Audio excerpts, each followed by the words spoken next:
Hola, buenas tardes. Bueno, pues vamos a seguir con las jornadas ahora ya por la tarde sobre una conferencia que va a impartir Enrique Somavilla sobre las modificaciones introducidas en el ceremonial y el protocolo por el Papa Francisco. Enrique Somavilla, que es compañero de la facultad, es un experto en todo lo que es protocolo y ceremonial eclesiástico. Él compagina tanto la especialidad jurídica del derecho, de la historia del derecho, como también lo que es la especialidad teológica, y de la combinación de ambas pues surge pues un experto como es él en ceremonial y protocolo. Es profesor de la Escuela Teológica Agustina de Valladolid, es colaborador habitual de nuestro máster de protocolo, de todas nuestras jornadas de protocolo. Recientemente presentó una tesis excepcional sobre precisamente lo que son las modificaciones del ceremonial, el protocolo, con el Papa Francisco, pero de toda la historia de la Iglesia, sumamente interesante, y que, bueno, todas sus publicaciones son muy interesantes sobre lo que es el protocolo y ceremonial eclesiástico. Yo os invito a que consultéis sus publicaciones, los artículos que publica, sus libros, y ahora os invito a que le escuchemos esta jornada por la tarde, porque seguro que os va a resultar muy interesante. Muchas gracias, Enrique. Muchas gracias, José Alfredo, por tus generosas palabras. Quiero dar también las gracias a doña Dolores del Mar Sánchez González por esta amable invitación y felicitarla también al mismo tiempo por esta apuesta permanente que tiene ella en temas de protocolo. En segundo lugar, agradecer a la UNED, a la Sociedad de Estudios Institucionales y al Grupo de Investigación de Historia del Pensamiento Político Jurídico que hacen viable también este proyecto de las jornadas. Y por último, reconocer a todos ustedes, señoras y señores, que asisten a estas novenas jornadas sobre protocolo, espacios, ámbitos de aplicación del mismo, Madrid del 6 al 8 de mayo de 2015, y con su inestimable participación y excelente disposición, pues hacen viable la celebración de estas jornadas. Sin más, pasaríamos a la ponencia que se titula Modificaciones introducidas en el ceremonial y el protocolo por el Papa Francisco. Yo he entendido un poco el planteamiento desde lo que es la reforma de la curia romana, que es un poco el aparato, entre comillas, político de la Santa Sede, es decir, el gobierno general de la Iglesia Católica. Son muchas las ocasiones en que la Iglesia Católica, por medio de la sede apostólica, pues ha ido propiciando y ha ido llevando a cabo reformas pertinentes de esta curia romana.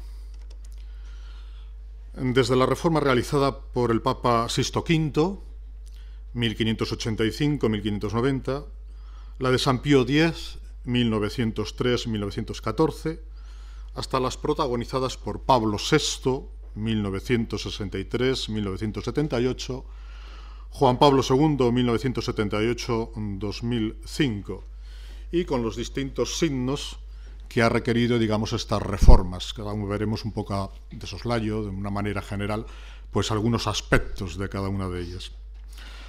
Las reformas se han visto siempre como una adaptación necesaria de los instrumentos de la Santa Sede, como decíamos antes, para el gobierno universal de la Iglesia mediante los diferentes pontífices.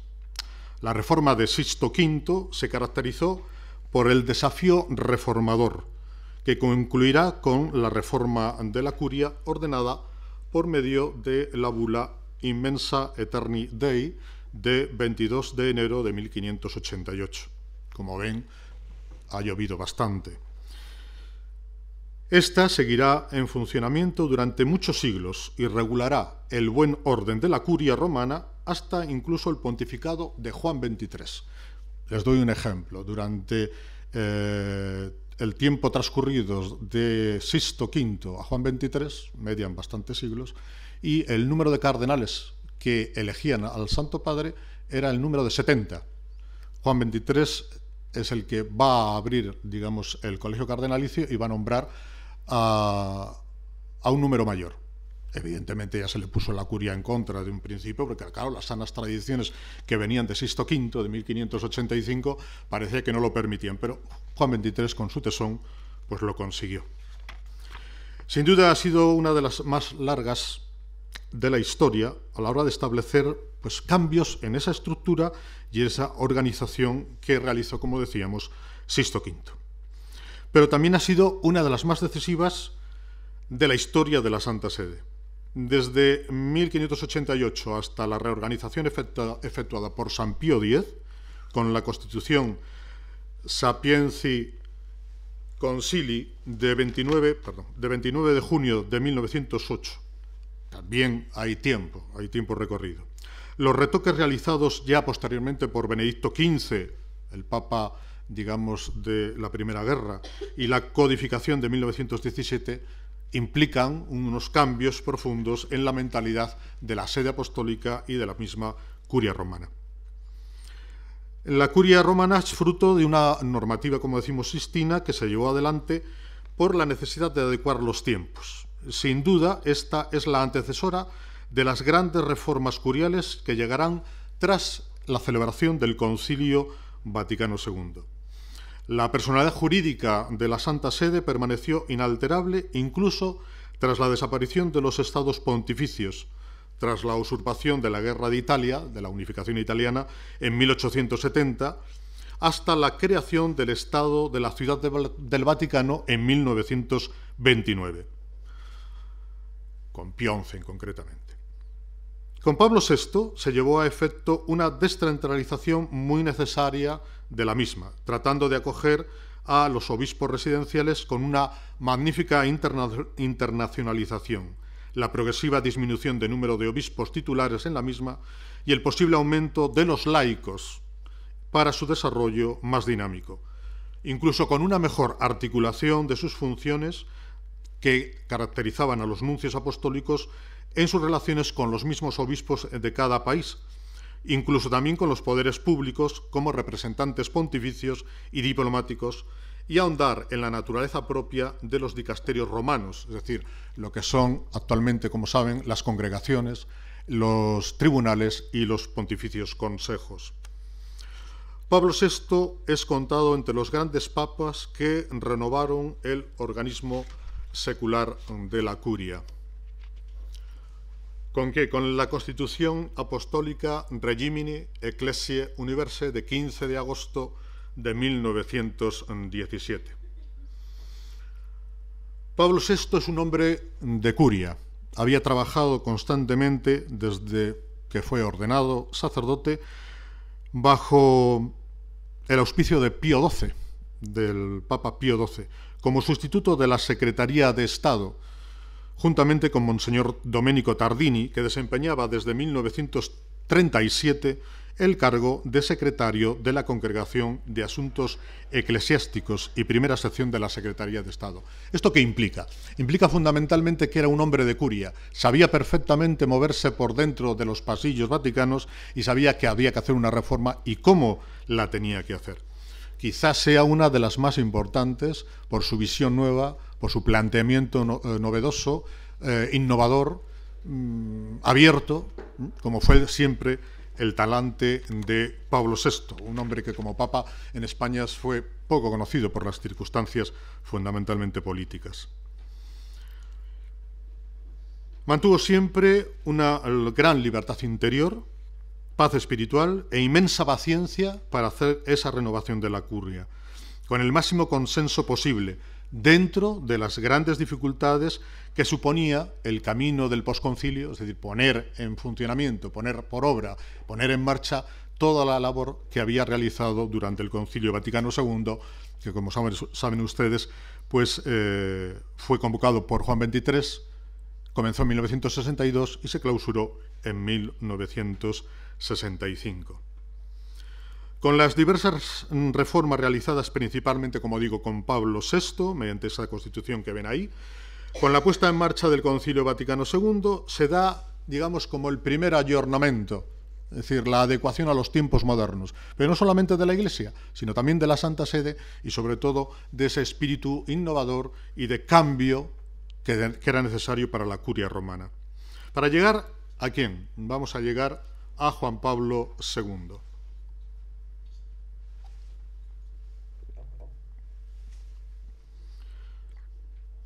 Juan Pablo II, especialmente con la Constitución Apostólica Pastor Bonus de 28 de junio de 1988, reforma de nuevo la curia romana, da otro cambio en todo ese planteamiento que es lo que queremos ver y queremos estudiar del protocolo y del ceremonial de la sede apostólica de la Santa Sede. Por cierto, que la Constitución Pastor Bonus es la que está actualmente en vigor, esta es la vigente. Saben, lo diremos luego más adelante, que el Papa Benedicto hizo algunos cambios menores, fue poco tiempo lo que estuvo en el pontificado, en la silla de Pedro, y el Papa Francisco va a ser el gran innovador, o al menos eso parece como luego lo veremos en algunos puntos concretos, que hay cambios, y eso se nota perfectamente. Pero el cambio ya de lo que es la reforma de la Constitución, o crear una nueva de la Pastor Bonus y adaptarlo a la realidad moderna, eso, como ven, pues va con muchísima más tranquilidad. ¿En qué consistió la reforma de San Juan Pablo II, o del Papa Juan Pablo? Pues es todavía, digamos, una remodelación, un intento de cambio profundo y que de alguna manera cohesiona todos los departamentos, todas las dependencias, todas las congregaciones. Antiguamente se llamaban sagradas congregaciones, con Pablo VI desaparece lo de sagrada congregación, es meramente una congregación, los tribunales y los pontificios consejos, juntamente con los medios de comunicación, algo muy importante que ya la Iglesia había visto y se había dado cuenta, la sede apostólica, que para el gobierno de la Iglesia, para el gobierno de la comunidad cristiana, era necesario también todos los medios de comunicación. Por tanto, Radio Vaticano, o el Observatore Romano, que es el diario oficioso de la Santa Sede, el Centro Televisivo Vaticano, de más reciente creación, todo el servicio de prensa, el servicio de Internet y demás entes que lo conforman, van a dar una nueva visión de esta realidad de la curia. Cada congregación estaba constituida por cardenales, arzobispos y obispos, cada uno de los cuales desempeña un cargo, el de prefecto, el de secretario y el de subsecretario. Las atribuciones de cada congregación generalmente no tienen límites de territorio, son universales, por decirlo así, exceptuando la congregación del culto divino y disciplina de los sacramentos, que trata fundamentalmente de toda la celebración sacramental, el culto de las ceremonias, etcétera, etcétera.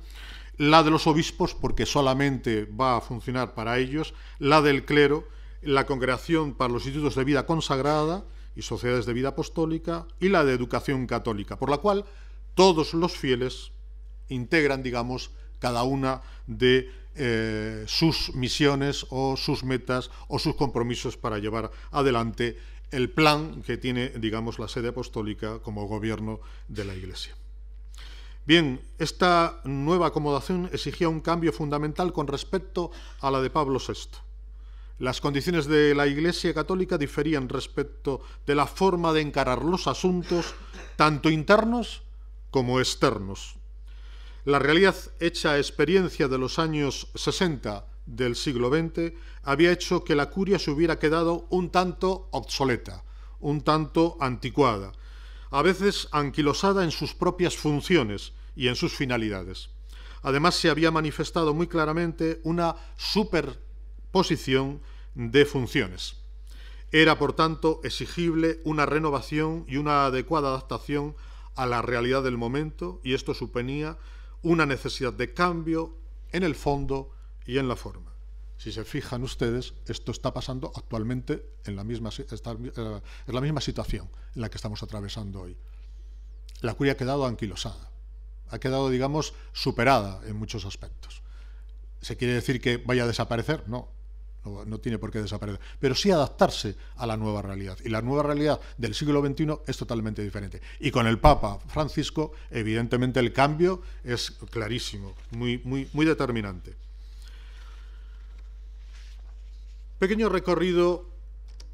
Benedicto XVI también tuvo la Carta non nullas sobre algunas modificaciones de las normas relativas a la elección del romano pontífice, que si ven es de 22 de febrero de 2013, es una fecha que va a caballo entre el anuncio de la renuncia y la abdicación definitiva, es decir, la renuncia definitiva al ejercicio del ministerio petrino. Y después la otra carta de Alicibus Mutationibus in normis de electione Romani Pontifici, de 11 de junio de 2007, que modificaba el número 75 de la Constitución que acabamos de recordar, la Universi Dominici Gregis de 22 de febrero del 96 y de la Pastor Bonus de 1998. Bien, vamos al Papa Francisco. Vamos a intentar centrarnos, esto es un recorrido, de alguna forma, y vamos a intentar hacer un recorrido del Papa Francisco. Para entender, fíjese bien, para entender lo que hace el Papa Francisco, hay que conocer un poco su idiosincrasia, su personalidad, de dónde viene, qué es lo que ha hecho anteriormente, porque da la sensación como si fuese como todo nuevo.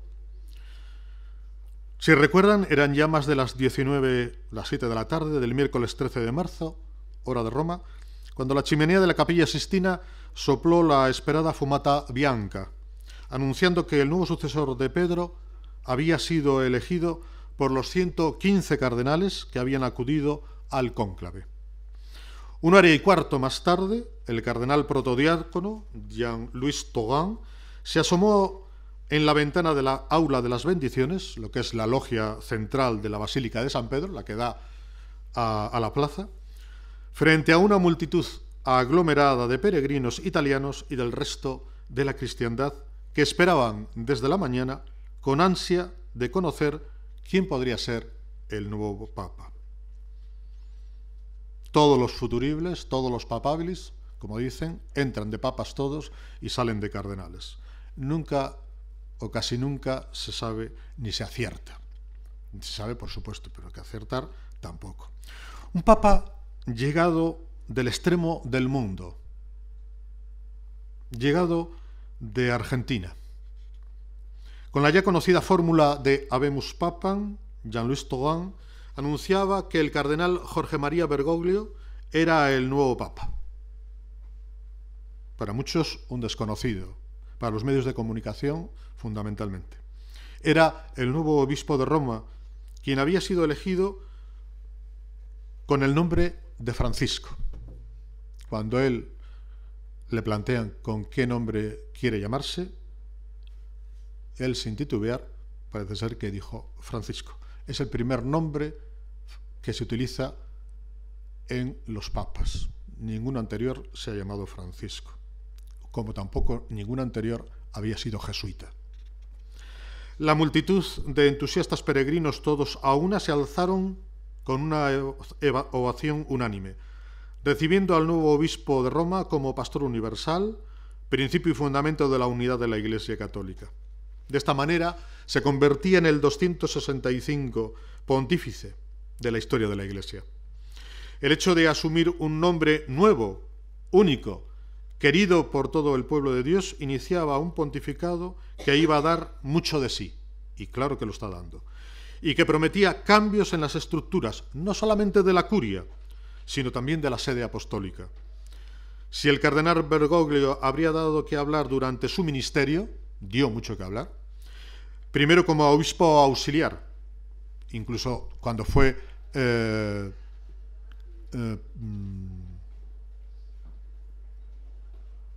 me sale la palabra, provincial de los jesuitas en Argentina, había dado ya que hablar. Dio que hablar siendo primero obispo auxiliar de Buenos Aires y después ya como arzobispo y cardenal de la misma diócesis. Y por supuesto, como papa no iba a quedar rezagado. Los cambios no han hecho más que empezar. Por lo pronto tomó una decisión que no ha gustado nada a la curia.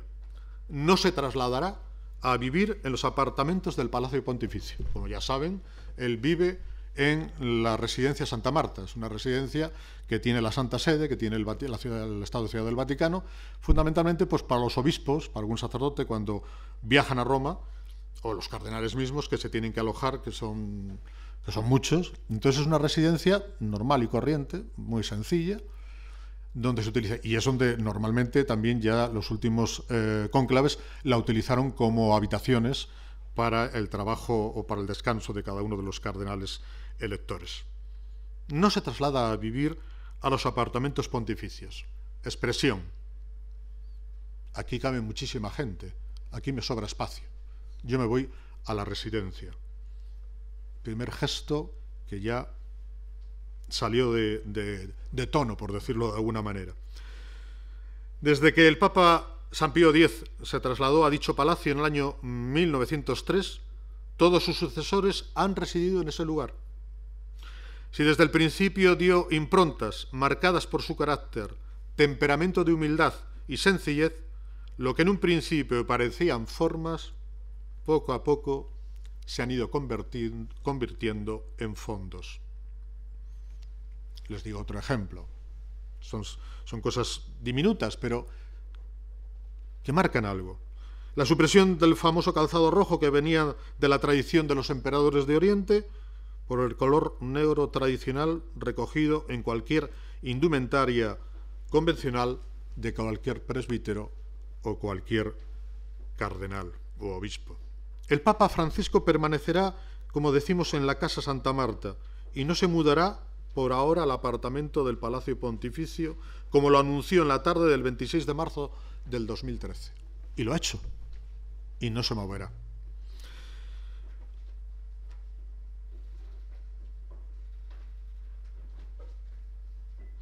El director de la oficina de prensa informa también que el Papa, al concluir la misa de esta mañana, con palabras muy sencillas, dio a entender que su intención, por lo menos en esta fase, y continúa, es de permanecer en esta casa y celebrar la Eucaristía en la capilla de la residencia.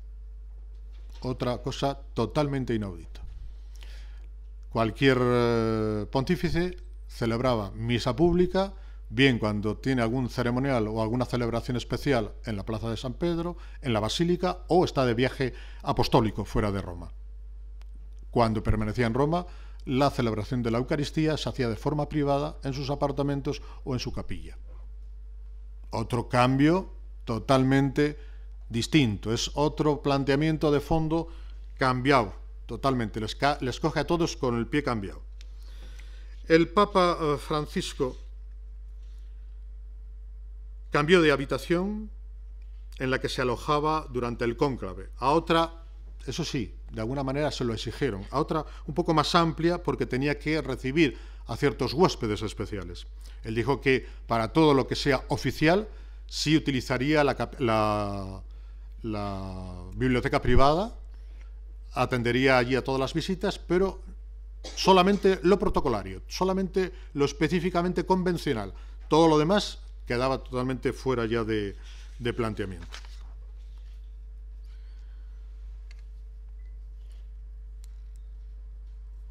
Hay muchos cambios, habría muchos aspectos que tratar.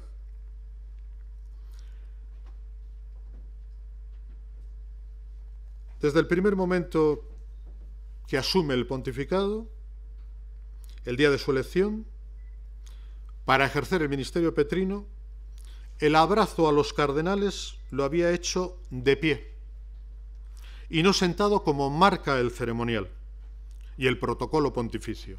Otra de las cosas que también a muchos de la curia, no digo a los cardenales, también les mosqueaba. Los cambios evidentes en la manera de comportarse influyeron decisivamente en el protocolo y están completamente influyendo en el protocolo y el ceremonial que funciona o que lleva adelante el Papa Francisco. En primer lugar, si recuerdan, el Santo Padre apareció en esa logia central de la Basílica Vaticana sin la tradicional capa roja. Normalmente hay una esclavina que se ponían sobre la sotana blanca y después un gran estolón de color rojo que marca y diferencia la realidad del Santo Padre. Es decir, como vicario de Cristo, como pontífice, es la manera de reconocerle. Pues él no va a utilizar ni uno ni otro. va a aparecer en esa logia central de blanco. Y entonces el que está acostumbrado a ver a cualquiera con todos esos colores le extraña enormemente. Parece que hay algo raro. A mí me ocurrió. Yo decía al principio, ¿qué pasa aquí? Algo noto distinto. Luego caes. Segundo aspecto. Va y dice que pide la bendición de todo el pueblo cristiano. Y para eso hace un momento de silencio y agacha la cabeza. Nunca ningún pontífice había hecho eso. Son aspectos, digo, muy pequeñitos, muy concretos, que a veces a lo mejor pueden pasar incluso desapercibidos, pero que en el fondo están ahí delatando un cambio profundo de mentalidad. De aquí que aparezca una nueva sensación, que aparezca una nueva modalidad, que aparezcan nuevas formas de presentarse ante la sociedad, ante el mundo, ante los hombres y ante la propia Iglesia. Es sin duda la sobriedad, la humildad y en definitiva la sencillez. De lo que transmite la boca, los actos concretos, lo exterior, expresa la vivencia del corazón que está en el pensamiento. Es algo que brota desde dentro y no se puede disimular, rompe y estalla como una catarata con fuerza inusitada, lo interior que se lleva por delante a lo banal, a lo externo, a lo superficial, a lo ostentoso, que no refleja nada esencial. El pedir esa bendición, como decíamos, y la oración a su pueblo, al pueblo de Dios, a todo ese pueblo congregado en la plaza de San Pedro que representa a todo el pueblo cristiano, a toda la humanidad, e inclinándose ante todos, ante la ciudad y ante el mundo, antes de efectuar la famosa bendición Urbi et Orbi, revolucionó a todos, no solo a aquellos cardenales presentes, sí, revolucionó, y a toda la curia romana que estaba detrás, a los medios de comunicación que se les ganó de primera mano, a los católicos y a todos los hombres, en definitiva, a todo el mundo. Algo estaba pasando, algo estaba cambiando.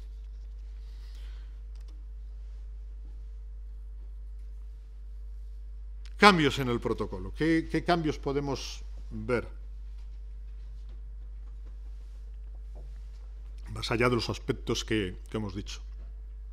La primera salida que el Santo Padre hace de la Ciudad del Vaticano no fue como hubiera sido lo establecido en el protocolo con el automóvil oficial del Papa, que pertenece al Estado de la Ciudad del Vaticano y, como saben ustedes, suele ser con las matrículas SCV, Stato Città Vaticano I, que aparece normalmente en esos jeep blancos cuando sale por la plaza de San Pedro dando la bendición, sino simplemente como en uno perteneciente al cuerpo de la Gendarmería Vaticana. No salió con su coche oficial, se marchó con un coche expresamente de la Gendarmería Vaticana. Le llevó en medio del tráfico romano, que es peliagudo, a la Basílica de Santa María la Mayor para rezar ante el altar de la Virgen, patrona del pueblo de Roma. Ese hecho cambió también la forma de entender cómo se tenía que mover el Papa. Y, por supuesto, a todo el servicio de seguridad, a todo el servicio de protocolo, etcétera, etcétera. Saludó a distintas personas, otra cosa inaudita. Llega a la Basílica de Santa María de la Mayor, reza, y como había gente, había peregrinos por allí, se acerca a ellos y les dice qué están haciendo, están rezando, dialoga con ellos, se pone a rezar una Ave María, cosas que al que le ha tocado vivir esto le extraña enormemente. Le extraña enormemente y lo aprecia también, por supuesto. Al regresar, otro dato graciosísimo, pero que da el sentido de cómo actuar, de cómo vivir, de lo que él es, cree y vive y lleva adelante. Al regresar pidió al conductor que parase en la casa del clero, lugar donde había vivido en Roma antes de la entrada al cónclave.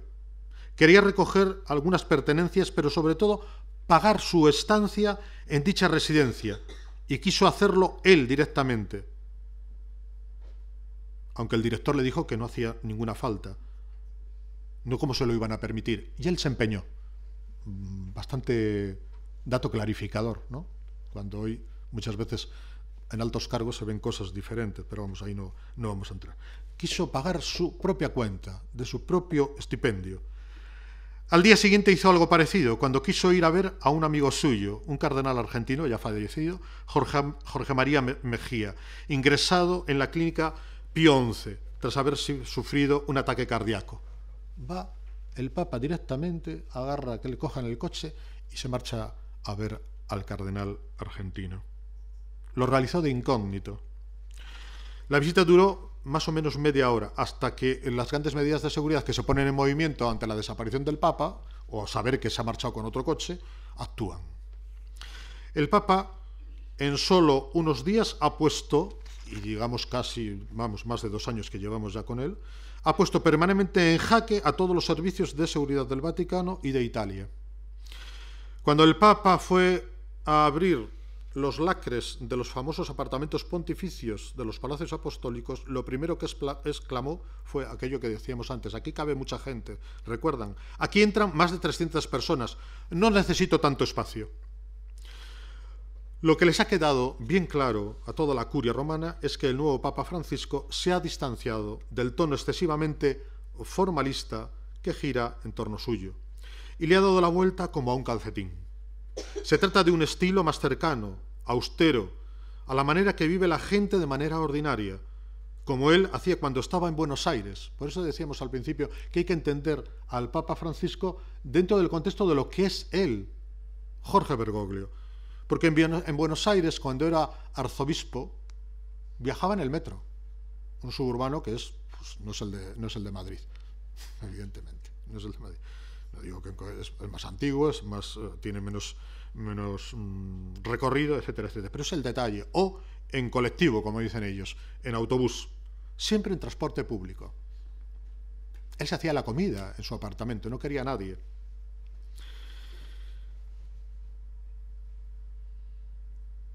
Ya en el primer viaje, dentro del Estado de la Ciudad del Vaticano, para trasladarse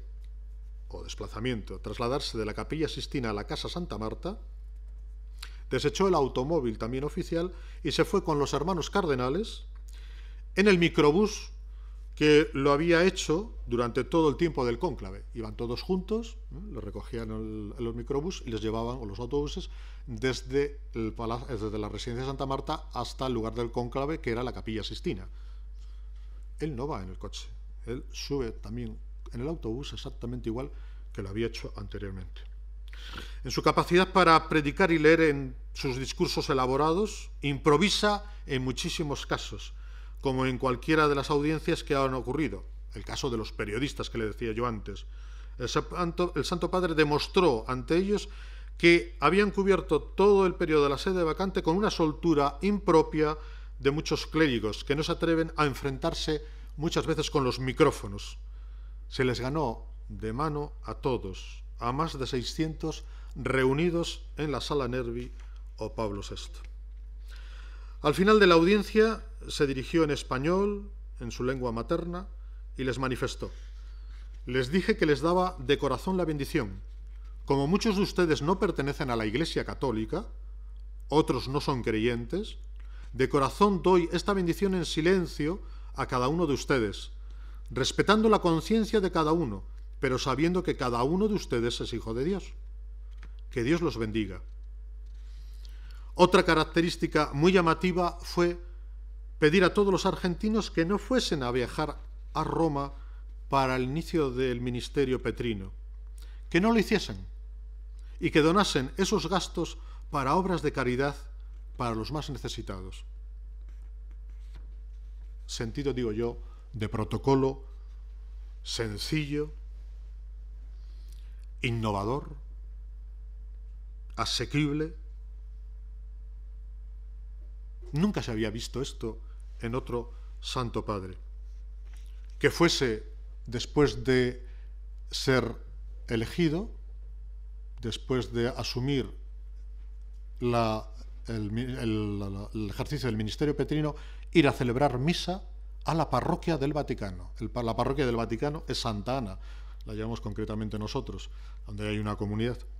la famosa puerta de la Ciudad del Vaticano que da a uno de los laterales, y esa es la famosa puerta de Santa Ana, hay varias puertas, pero que un papa bajase a celebrar a la parroquia fue otra cosa inaudita. Pero no solamente se queda como inaudito que bajó a celebrar ese domingo, primer domingo después de la elección, a la parroquia, sino que terminada la misa y revestido, sale a la calle, sale por la puerta de Santa Ana y empieza a hablar y a saludar a toda la gente que había pasando por allí o que estarían saliendo incluso de la misma parroquia, porque es una parroquia pública, aunque esté dentro de la Ciudad del Vaticano. Algo diferente, distinto. Ningún papa lo había hecho. Evidentemente estos aspectos novedosos a la curia no le caen bien, más bien a veces se le indigestan. Incluso no dan crédito de lo que ven, de lo que oyen, de lo que sucede, como sigue pasando hoy. Si siguen un poco cualquier noticia de tipo religioso y que esté el papa por medio, es fuente de no voy a decir de conflicto, pero sí de interrogación, de visión diferente, de manera distinta de ver las cosas. ¿Será una paradoja? ¿Será todo esto una paradoja? Otra característica, no la tengo ahí, otra característica que no sé si se habrán fijado, es que desde el inicio del pontificado, todos los ornamentos litúrgicos, es decir, lo que se pone un presbítero o un obispo para celebrar la Eucaristía, es decir, la sotana blanca, la casulla del color que sea del tiempo ordinario, pascual, tiempo de Adviento o de Cuaresma, morado, rojo, blanco, verde. Cualquier pontífice, si se fijan, y sobre todo los anteriores, Benedicto XVI, también Juan Pablo II, prácticamente todos, pero quizá más visto con más claridad en Benedicto XVI, tenían todos ropajes tipo de encaje. Las señoras de esto suelen saber bastante, todos esos encajes, todos esos bordados impresionantes. Llega Francisco y dice que él no se pone ninguna alba de este tipo y que él quiere un alba normal, blanca, sencilla. Y las casullas exactamente lo mismo, no aquellas antiguas de guitarra o góticas, sino fundamentalmente de las posteriores al concilio, que es una especie de túnica del mismo color. Cambia también el pectoral. Ya no es un pectoral de oro, incrustado muchas veces con piedras. Él sigue llevando el mismo pectoral de metal, no es ni de plata, que llevaba en Buenos Aires. El caso del anillo, exactamente igual. Esto seguramente lo recuerdan porque lo ha traído mucho o ha salido mucho en los medios de comunicación. No es de oro, sino es de plata dorada. Son puntos, aspectos, cambios que aparecen y que son importantes a la hora de entender la personalidad, la forma que él ve y cree que debe de hacer y debe de actuar y debe de vivir.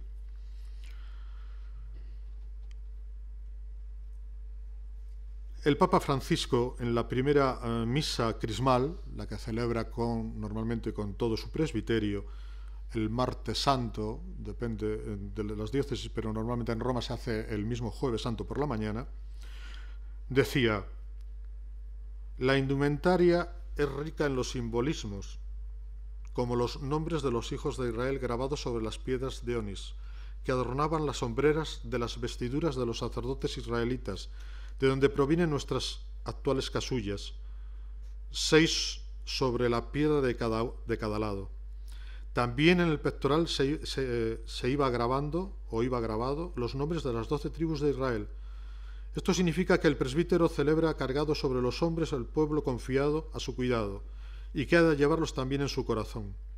Al revestirse con la humilde casulla, nos puede hacer bien sentir sobre nuestros hombros y sobre el corazón el peso y el rostro del pueblo fiel, de nuestros santos y de nuestros mártires, que en estos tiempos son tantos. Es decir, que él no estaba dando tanta importancia, aunque todos los demás lo hubieran vivido igual, pero él daba más importancia a lo que significaba desde la sencillez que no unos ropajes que de alguna forma exteriorizaban algo, y ese algo no estaba de acuerdo en él, en su persona. Lo mismo habla del alba, lo mismo habla de la estola, habla de la casulla, etcétera, etcétera. Pero para no estar repitiendo muchos de los aspectos, no les quiero plantear más esos aspectos. Con estos signos, ¿qué es lo que se requiere?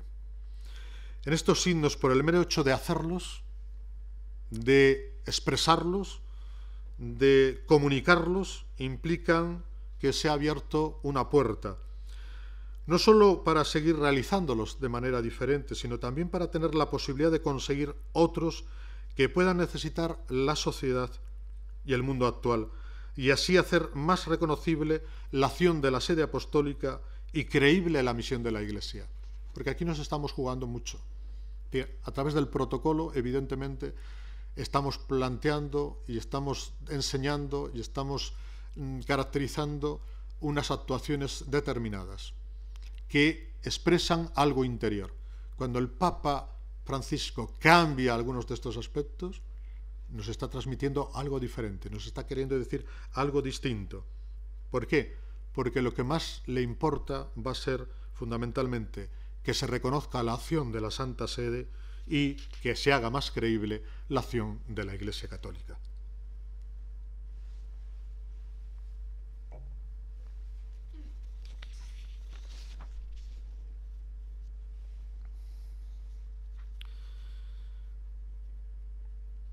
Otro tema también muy importante.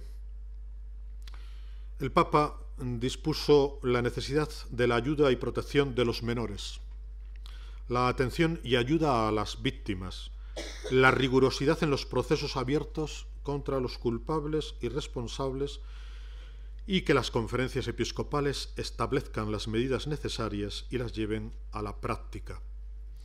Esto viene fundamentalmente por toda la cuestión que se abrió y se destapó, sobre todo en el pontificado de Benedicto XVI, con el tema famoso de la pederastia, si recuerdan, siguiendo la acción y el protocolo que ya había hecho el propio Benedicto. El Papa había pedido que la Iglesia debía de actuar siempre con sumo rigor ante esos abusos, y en una de sus primeras entrevistas, el día 5 de abril de 2013, fue con el arzobispo Luc de Miller, prefecto de la Congregación para la Doctrina de la Fe, que había sido nombrado por Benedicto XVI, el que se encargaba de investigar y de juzgar sobre las denuncias recibidas contra presbíteros y religiosos involucrados en este desagradable asunto. Lo saco porque muchas veces esto parece como algo extraño, parece como algo tabú, como salen los medios de comunicación, y yo creo que hay que afrontarlo, y hay que afrontarlo con toda la seriedad y con toda la exigencia. Por eso el Papa Francisco ha seguido en la misma línea y profundizando más que el Papa todavía Benedicto XVI.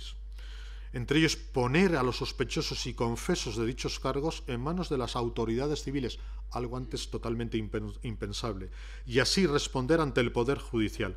Este ha sido un tema muy doloroso para la Iglesia, que a la vez se juega su prestigio, el testimonio y su credibilidad. Por eso la acción del Papa Francisco, muchas veces con estos pequeños cambios, y luego hablaremos sobre el protocolo más todavía, pero estos pequeños cambios implican que hay un cambio de actitud, un cambio de parecer, una exigencia ante cualquiera de los temas estos y cualquier otro. Y que, ante todo, credibilidad y testimonio. Si fue uno de los temas más áridos durante el pontificado de Benedicto XVI, Francisco ha querido tomar las riendas de la situación ante la suciedad. Cuánta soberbia dentro de la Iglesia, cuestión ciertamente espinosa. El Santo Padre ha asegurado que las víctimas de abusos están presentes de modo muy especial en su atención por los que más sufren y en sus oraciones por ellos. Sin duda, será uno de los temas con que habrá o que tendrá más espinas que rosas, para poner a tono a la comunidad cristiana limpiar del todo a la barca de Pedro. Otro de los aspectos que resaltan en su pontificado fue la determinación de crear un grupo o consejo de cardenales para la reforma de la curia romana. Y entramos más en aspectos de la reforma y de la constitución apostólica que antes habíamos dicho, Pastor Bonus de San Juan Pablo II. El comunicado de la Secretaría de Estado, emitida el sábado 13 de abril de 2013, prácticamente a los pocos días de subir al ejercicio del ministerio petrino, decía: el comunicado de la Secretaría de Estado, hecho público en la mañana del 13 de abril de 2013, informa que el Santo Padre Francisco ha recogido en consideración una sugerencia surgida durante las últimas congregaciones generales precedentes al cónclave y constituyó un grupo de cardenales para que lo asesoren en el gobierno de la Iglesia Universal y para estudiar un proyecto de revisión de la Constitución Apostólica Pastor Bonus sobre la curia romana. Este grupo está formado por 9 prelados, que es 2 veces al año, o 3 veces, me parece que ha habido ya 6 reuniones de este Consejo C9, se llama Consejo C9 de los Cardenales, para el estudio fundamentalmente de la reforma de la curia, la reforma de la Constitución Pastor Bonus y la puesta a punto, digamos, de esa forma de entender la sede apostólica. El hecho de la convocatoria supuso para el romano pontífice una división de opiniones, puesto que de una parte la acogida fue muy favorable, pero de otra, en cambio, los rápidos y elocuentes mensajes del Papa no gustaban, porque parece que se saltaba algunas rúbricas y protocolos. Su creación ha sido inmediata, acertada y silenciosa. Es un pequeño paso dentro de la gran reforma. Lo cierto es que existían algunos curiales a los que los nuevos guiños que fue pulsando el Papa Francisco no les agradaba del todo. La curia romana, no olvidemos, es el órgano de gobierno de la Santa Sede y arrastra muchos siglos, de existencia centralizada y sobre todo romanizada. Se trata de un grupo de trabajo, representantes de los 5 continentes, con presencia de católicos, que debe abordar los problemas de la curia y todos sus entresijos. Probablemente se tenga en cuenta el Concilio Vaticano II en lo que respecta a su colegialidad.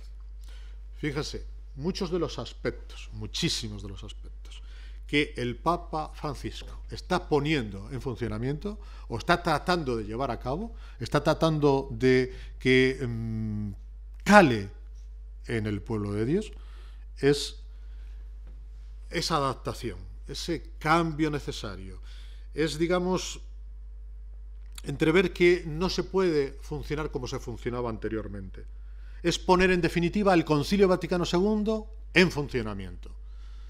¿Por qué? Porque después de 50 años, y fíjense que son bastantes, el Concilio Vaticano II se clausuró en el 65 del siglo pasado, estamos en el 2015, 50 años, muchos de los cambios, muchas de las necesidades de ayornamiento, de ajuste que se pedían en el concilio, el posconcilio no lo llegó totalmente a realizar. No lo llegó totalmente a realizar. Los primeros cambios surgidos con Pablo VI después del concilio se fueron apagando progresivamente al final de su pontificado y, evidentemente, con Juan Pablo II, con San Juan Pablo, evidentemente cambió totalmente. Es decir, Juan Pablo II fue un hombre muy abierto, sobre todo en lo social, en el diálogo, si quieren, político, pero en el diálogo doctrinal o en el aspecto doctrinal fue tremendamente conservador. El Papa Francisco trata de sacar de nuevo todo lo aportado por el concilio y ponerlo en práctica. Y eso cuesta, es tremendamente difícil.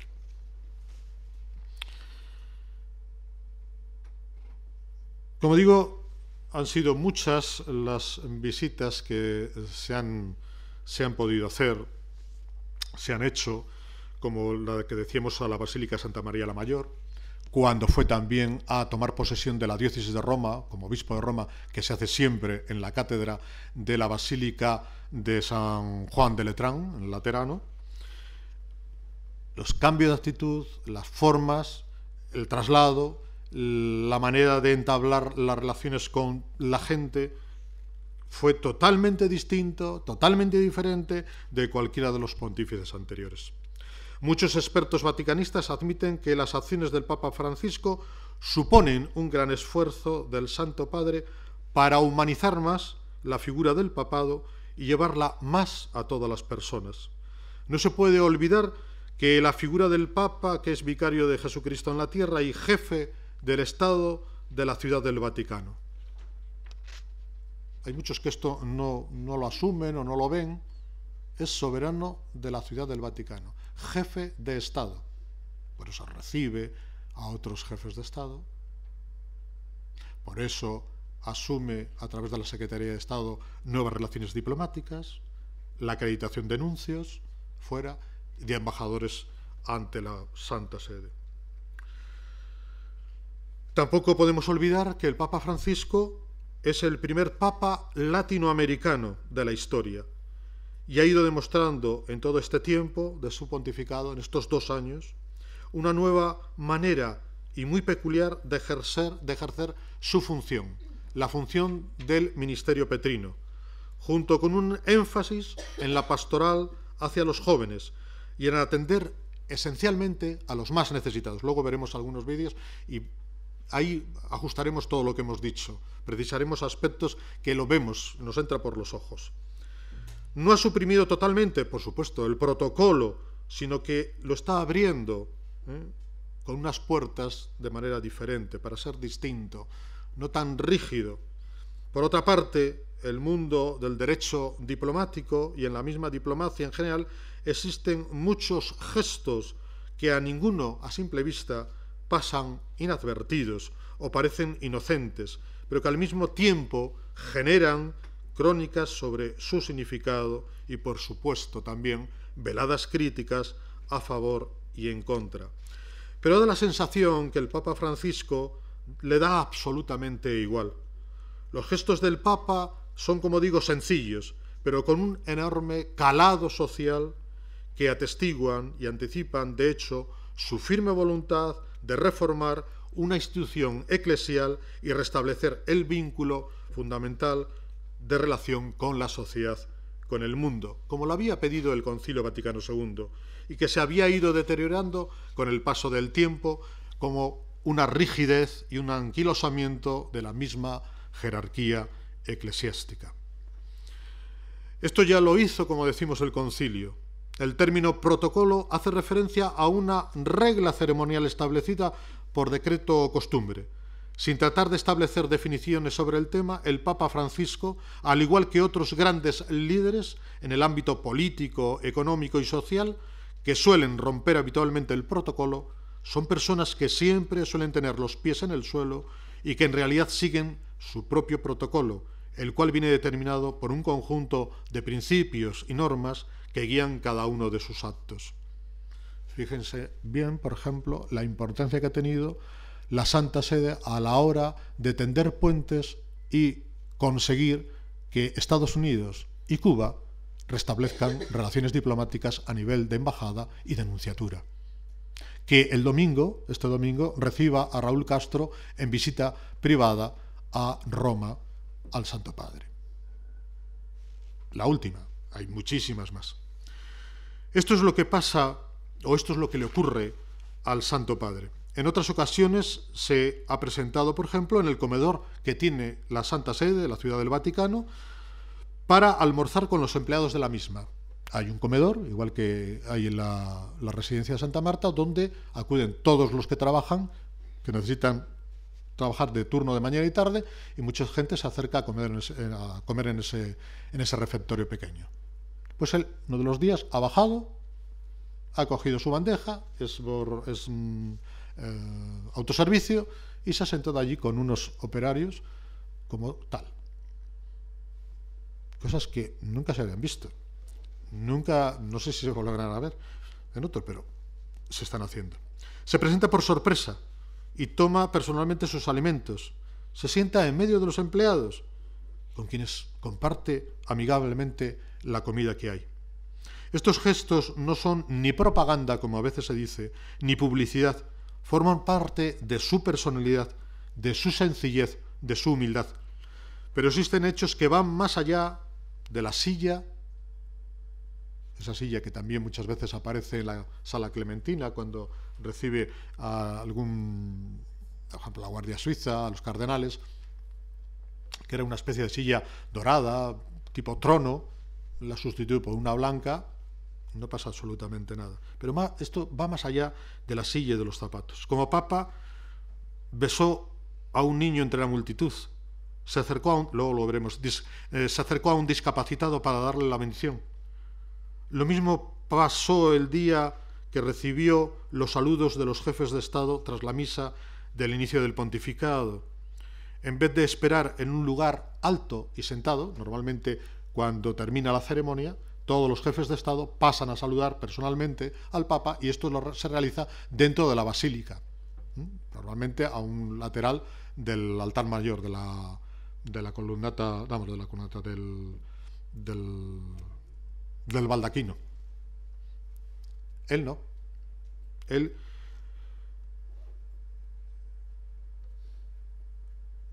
se puso a la misma altura, se quedó de pie y saludó pues a las, no sé cuántas serían delegaciones, pero probablemente más de 200 delegaciones. Eso expresa mucho de la línea que va imponiendo o que quiere imponer en la curia. Esas son las reformas, ese es un poco el planteamiento nuevo, los cambios que pueden producirse.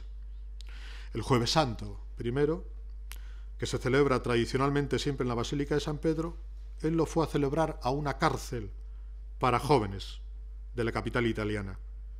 Y encima, que normalmente en esa celebración se lava los pies a 12 personas, él lavó, entre los 12 había una chica, y para INRI y colmo de males, encima era musulmana. Entonces ya la curia se puso... Bueno, pues este año ya no era una, eran la mitad. 6 mujeres, 6 hombres. Es decir, los cambios los va haciendo progresivamente, poco a poco, en lo que puede y hasta donde puede. Muchas de las tradiciones vaticanas se van diluyendo por decisión personal del Papa. En la visita al presidente de la República Italiana, como devolución de la visita realizada a la Ciudad del Vaticano por Giorgio Napolitano, anterior presidente de la República, rechazó la escolta presidencial italiana para su primera visita oficial a Italia.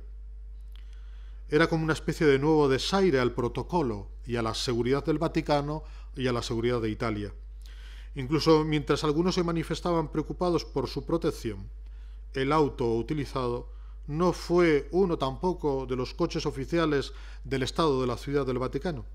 Acudió en un sencillo Ford y con un reducido convoy de escoltas con los emblemas oficiales de Italia y de la sede apostólica en sus respectivas carrocerías. La llegada al Palacio del Quirinal, sede de la República, fue muy discreta y sin el acompañamiento del ulular de sirenas, típicamente reconocible cuando las delegaciones diplomáticas de otros países y ante la llegada de los grandes dignatarios extranjeros atraviesan Roma o atraviesan cualquier capital europea, en sus grandes desplazamientos a los aeropuertos de Ciampino o de Fiumicino, hasta los destinos oficiales, ya sea en el Palacio Apostólico, ya sea en el Palacio del Quirinal, ya sea en las misiones acreditadas en Roma, cerca de la Santa Sede. ¿Quién lo iba a decir? Pues nadie.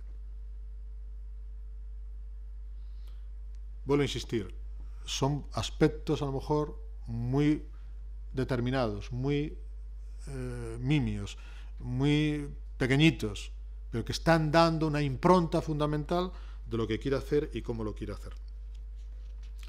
La reforma de la curia romana pasa por las reuniones que ha ido celebrando, como hemos dicho antes, el Papa con el grupo de Consejo de Cardenales, creados fundamentalmente para ayudar al Santo Padre en el gobierno de la Iglesia y, por tanto, de la sede apostólica. Los anteriores encuentros se llevaron a cabo el 1 al 3 de octubre, el 3 al 5 de diciembre de 2013, del 17 al 19 de febrero, del 28 al 30 de abril, del 1 al 4 de julio de 2014, del 9 al 11 de diciembre de 2014 y hace unos días también el último. Estas reformas, o entre estas reformas, se encuentra la Carta Apostólica en forma de motu propio Fidelis Dispensator et Prudens, para la constitución de una nueva estructura de coordinación de asuntos económicos y administrativos de la Santa Sede y del Estado de la Ciudad del Vaticano. Esto fue otro de los grandes conflictos. Si recuerdan ustedes, siempre la Banca Vaticana y el IOR, Instituto para las Obras de la Religión, o per Religione, siempre había tenido conflictos de financiación, había habido escándalos incluso, algunos había sucedido como el Calvi, todos aquellos, con todos los rumores que esto supone muchas veces, a veces no tan justificados. Pero lo que sí era que había que adecentar todas las finanzas y todo el planteamiento que tenía el banco. Esto ya lo intentó incluso Juan Pablo I, porque como había tenido sus más y sus menos con el IOR, porque él pidió en algún momento pues algún crédito, no se lo dieron, pues les tenía un poco jeriza, ¿no? Pero ya intentó hacer cambios. Pero los cambios también han venido desde fuera, porque ante todos los problemas del blanqueo de dinero, como saben, de todas las bancas, etcétera, etcétera, pues entonces el IOR tenía que pasar. Y entonces el Papa dijo, no, esto sí que sí. Se hace sí o sí. No importa lo que pueda dañar o lo que pueda influir negativamente para las arcas, digamos, de financiación de la sede apostólica, pero que se vea claro. Y entonces pues empezaron a salir pues algunas cosas debajo de la alfombra, por decirlo finamente. Posibles cambios.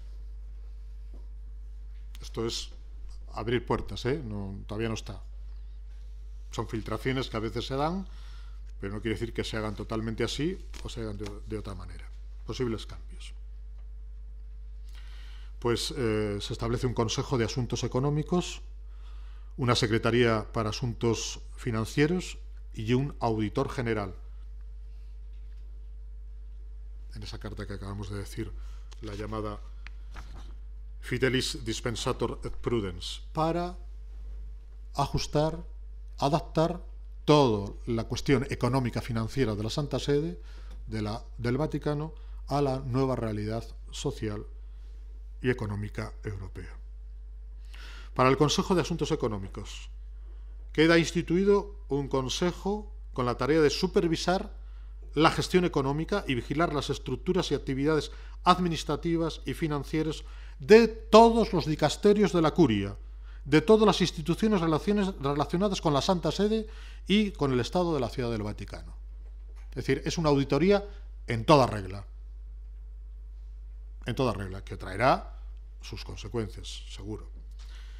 El Consejo de Asuntos Económicos estará compuesto por 15 miembros, 8 de los cuales serán elegidos entre los cardenales y obispos, de tal modo que quede reflejada la universalidad de la Iglesia, y 7 expertos laicos, madre de Dios, meten a laicos, la primera vez que... expertos laicos de diversas nacionalidades, con competencia financiera, no cualquiera, con competencia financiera y de reconocida profesionalidad. Antes quedaba todo dentro de casa, digamos que quedaba dentro de las comisiones de los cardenales, y ahí pues se resolvía. No, para ver esa transparencia clara y determinante, aquí también laicos con competencia y reconocida profesionalidad. El Consejo de Asuntos Económicos estará presidido por un cardenal coordinador, palabra también que queda y refleja muy claramente lo que se pretende. Para el auditor general, que es nombrado por el Santo Padre y tiene la tarea de realizar la revisión contable, la auditoría, de todos los entes indicados. Sobre los estatutos, el cardenal prefecto es responsable de la redacción de unos estatutos definitivos de este Consejo y de la oficina del auditor general. Los estatutos serán presentados para la aprobación del Santo Padre, no de los demás.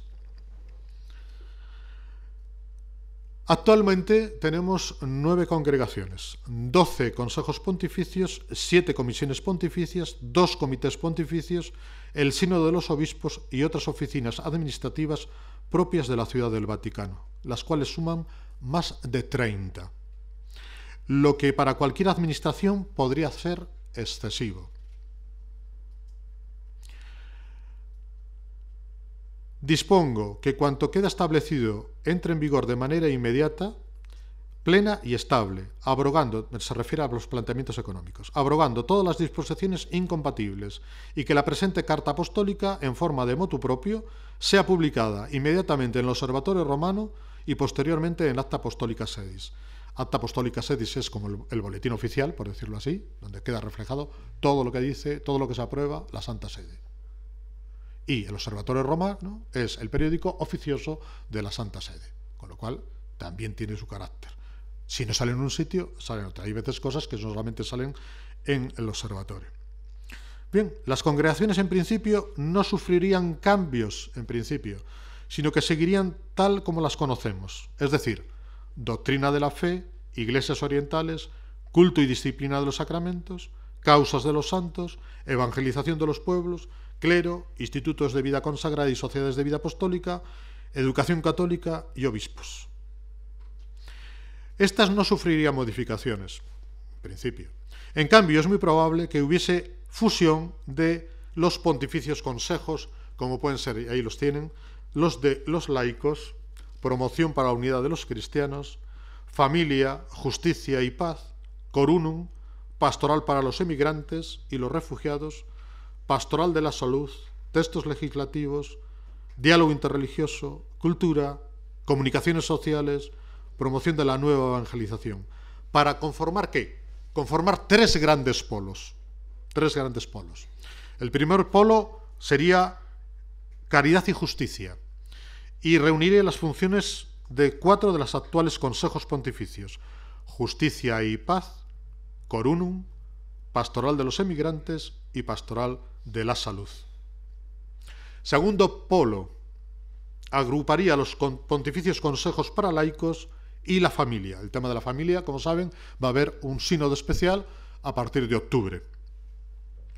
Conformaría el papel de la mujer, otro tema que está ahí detrás y todavía muchas veces no ha asumido, con todas las consecuencias, por la Iglesia. Papel de la mujer en la sociedad y en la Iglesia, en la juventud y la infancia, los movimientos laicales y la pastoral de la familia. Segundo polo o segundo gran consejo, o como se le quiera denominar. No lo sabemos todavía, porque eso está, digamos, como fruto de todo el planteamiento del Consejo de Cardenales. Tercer polo de cambio. Posiblemente coordinaría todos los órganos de comunicación de la Santa Sede: Radio Vaticano, el Observatorio Romano, el Centro Televisivo, la Oficina de Internet, el Vatican Information Service, etc. Tres grandes polos, tres grandes planteamientos de fondo para cambios. ¿Para cambios para qué? Fundamentalmente para que pueda entenderse lo que se quiere decir, lo que se quiere hablar, lo que se quiere transmitir por parte de la sede apostólica, por parte del gobierno de la Iglesia, a la sociedad, al mundo actual. Se propone que exista también una especie de moderador de curia, reducir las funciones del secretario de Estado, que pasaría a llamarse Secretaría Papal, como en tiempos de Pablo VI. Todo este proceso, que no resulta nada fácil, como puede parecer en un principio, ya fue pedido por gran número de cardenales en las llamadas congregaciones generales previas a la celebración del cónclave.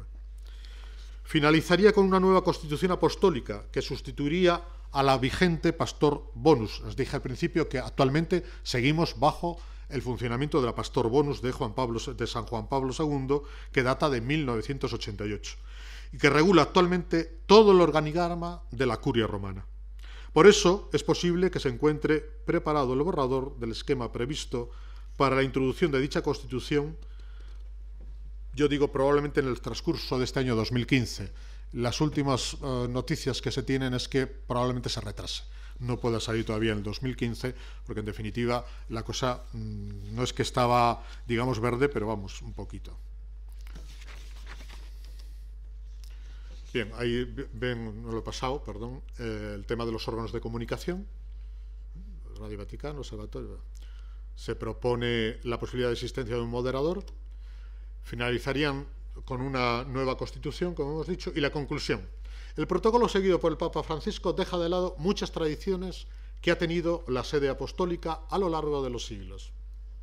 Es decir, el patrimonio Petri que viene de tiempos de Pipino y tiempos de Carlomagno, 800 y pico, 900,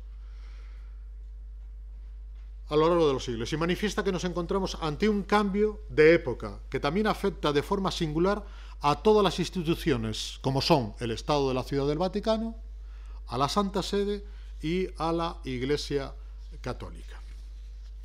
Bien, no sé si ya voy parando. Poco, ¿no? Bueno, pues entonces vamos a hacer simplemente un recorrido rápido de aspectos que yo les decía, de fotos, para ver cambios que podemos o que nos pueden sugerir. Y después, si les parece, volvemos a algún vídeo para ver lo que hemos dicho. La visita del Papa Juan Pablo, el Papa Juan Pablo II a la sinagoga de Roma. Ahí a lo mejor seguramente ustedes no ven casi nada. Bueno, pues ahí viene el rabino junto con el Papa Juan Pablo sonriente, y ahí detrás, por ejemplo, un Mercedes-Benz de la época con estatus y tal, que no se ve el número 1, pero será el número 1. Benedicto XVI, la misma sinagoga de Roma.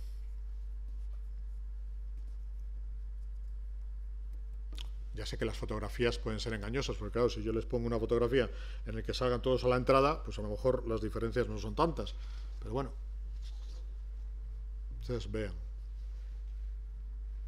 Actitud del Papa Benedicto, actitud que hemos visto antes de Juan Pablo II. Actitud de Francisco. Ya hay una mesa, digamos, redonda, que está con unos cuantos rabinos. Esto es en Santa Marta, comiendo uno de los días, pues después probablemente del pontificado. Si recuerdan, también tuvo aquel detalle de unir, o de reunir más bien, al presidente de Israel y al presidente de la Autoridad Palestina a través de un amigo suyo, que era el rabino de Buenos Aires, Scorza, que aquí, yo no sé si puede ser este. ¿Se ve? ¿Sí, no? Creo que es este, no sé exactamente porque no le veo la cara. Pero ya es otra situación totalmente distinta. El otro es como más oficial, llega a la sinagoga, el uno a la puerta. Fíjense ahí, abrazándose con un imán, madre de Dios. El Papa abrazándose con un imán y con un rabino.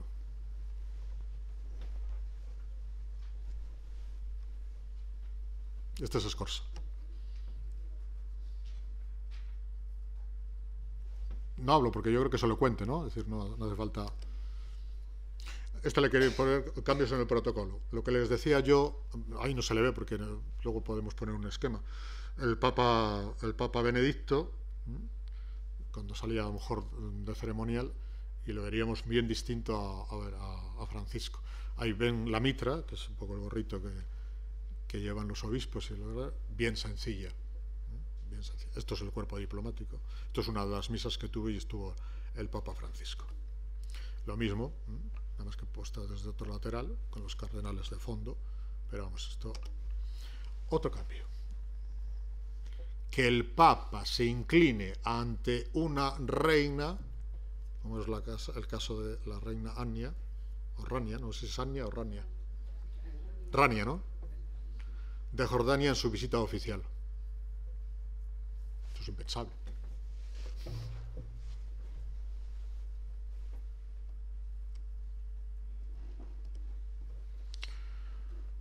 Aquí es con la visita a Israel, con el presidente y con Benjamín Netanyahu, que es el primer ministro.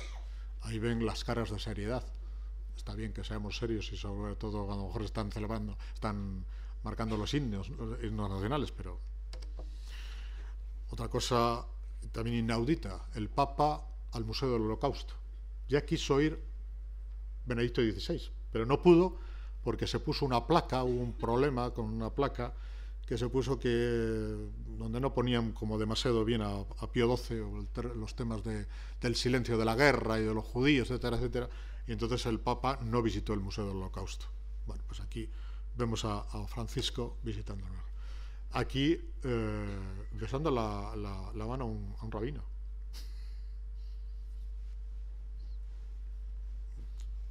cosas que no lo van a ver así en otro, nunca. Otro gesto. El Papa saluda, da la mano a un guardia suizo. Es impensable. El guardia suizo presenta armas o presenta o saluda al paso del pontífice, pero nada más. Claro, le tiende la mano al Papa, al otro no le queda más remedio que darle la mano. Otro le saluda y el Papa le hace el saludo con el salideo. No es que fuera el viento que se le llevaba, no, es él. El otro es muy rígido, muy serio todavía, pero ahí está incluso la sonrisa cómplice del Papa. Otro espectáculo masivo que tuvo su trascendencia, el famoso beso a la presidenta argentina, ¿no? Que luego fue ella diciendo, ¡ay, pues el Papa me ha besado, el Papa me ha besado! El Papa no besa normalmente, el Papa la besó. Esto lo vemos, si queréis, luego en el vídeo, que también hay, el tema de la caricia con el niño. Este niño le usurpó el sitio, se metió, se sentó después en la silla, graciosísimo, ¿no? Graciosísimo, tampoco impensable un niño por allí andando cuando el Papa habla, totalmente fuera de... Otro signo característico, el primer concierto que había en homenaje del Papa, pues no se presentó. Entonces la curia se quedó ahí espavientada y no sabía ni cómo reaccionar, entonces la silla vacía, ¿sabes? Se hizo el concierto porque estaba invitado todo hijo vecino. En el segundo ha dicho que va a invitar a todos a personas normales y pobres de Roma. No sé cuándo es, pero me imagino que saldrá en los medios de comunicación. Este gesto del Papa abrazando a este hombre en la plaza de San Pedro, que dio la vuelta al mundo porque era un enfermo de cáncer, o parecía como tumores cancerosos, aunque fueran benignos, pero era como, digamos, casi un monstruo. Está desfigurado completamente. Él se acerca, se para, baja, le abraza. Otro gesto insólito, el Papa confesándose en la Basílica de San Pedro. Nunca visto tampoco. Papas se confesarán con su confesor, que tienen normalmente, y punto. Pero que baje a la basílica y se ponga a la cola, a la cola primero, al confesionario, es otra de las cosas que el que lo viera, porque había bajado de la confesar, pues lo confesó primero. Otro, Francisco utiliza un automóvil utilitario, esto fue en Corea, tampoco va con los grandes coches, las grandes limusinas, no, un coche utilitario, el típico de Corea. Pasó exactamente igual con Brasil. En el viaje de Brasil, ¿se recuerdan cuando en un momento determinado hubo tanta multitud de gente que se agolpaba? Pues fue un coche normal y corriente. Bien, esto es un poco todo la cosa. Si queréis algún vídeo, pues ponemos algún vídeo, si no, pues lo damos por terminado. Lo que vosotros queréis. Muchas gracias.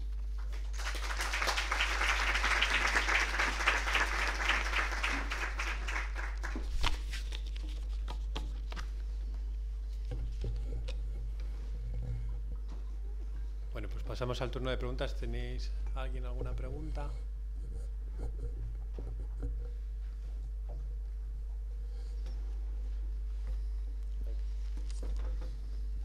Una pregunta muy sencilla o muy complicada, no lo sé. Si puedo. A mí me llama la atención. Este hombre no es así desde que lo nombraron Papa. Era antes. Entonces, ¿cómo puede causar tanta revolución entre quienes lo eligieron? No, entre los cardenales que lo eligieron yo creo que no hay tanta extrañeza. Es dentro de lo que es el aparato de la curia. La curia como administración, como digo, gobierno centralizado de la Iglesia, en la cual están, sí, hay cardenales, hay arzobispos, hay secretarios, es decir, todo lo que es el aparato administrativo, eso sí, porque en el fondo les está removiendo el sillón. ¿Y las conciencias? Por supuesto, por supuesto. Ahí ya tanto no entro, ¿no? Pero sí, por supuesto, ¿no? Lo que a lo mejor podría ser, y podemos estar hasta cierto punto en desacuerdo, no digo en contra, es que a lo mejor el Papa, como Papa,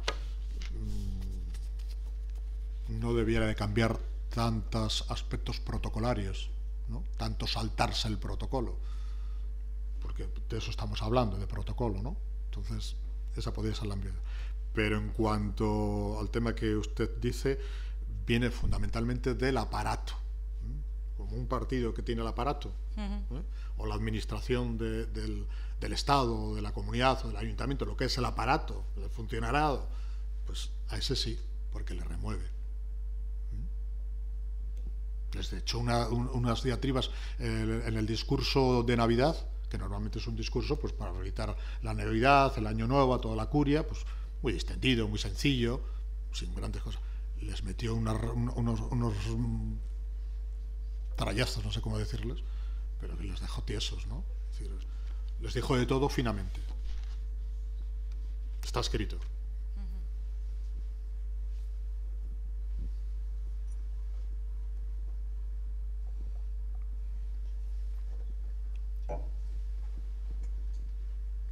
Buenas tardes.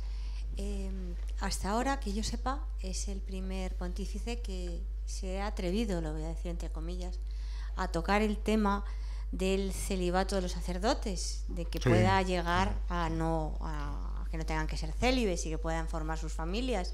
¿Usted cree que los que estamos aquí lo veremos alguna vez? Pues no lo sé. Es un tema que no es de disposición dogmática, es decir, que tenga que ser así, sino es una disposición eclesial. Lo impuso la Iglesia en el siglo III, siglo IV, por una serie de razones. Se puede levantar en cualquier momento. Yo creo que se levantará. ¿Que lo veamos nosotros? Hombre, yo quizá a lo mejor no, a lo mejor ustedes sí. Gracias.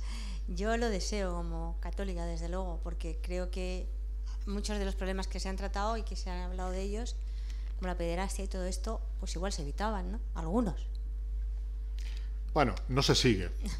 No se sigue, son cosas un poco distintas, pero que ayudaría mucho, sí. Que ayudaría mucho, sí. Lo que pasa es que es una tradición que pesa mucho, que está ahí, ¿no? Y sería pues otra gran revolución. Bueno, pues yo creo que llegará. A ver si la hacemos. Entonces. Yo creo que llegará. Gracias. ¿Alguna otra de hecho, en la Iglesia Católica Oriental sí se pueden casar, pero tienen que hacer antes de recibir el sacramento. Entonces, luego no pueden promocionar a ser obispos y cosas de esas, pero bueno, se pueden casar. ¿Alguna otra pregunta? Bueno, pues si os parece, hacemos un descanso hasta en punto.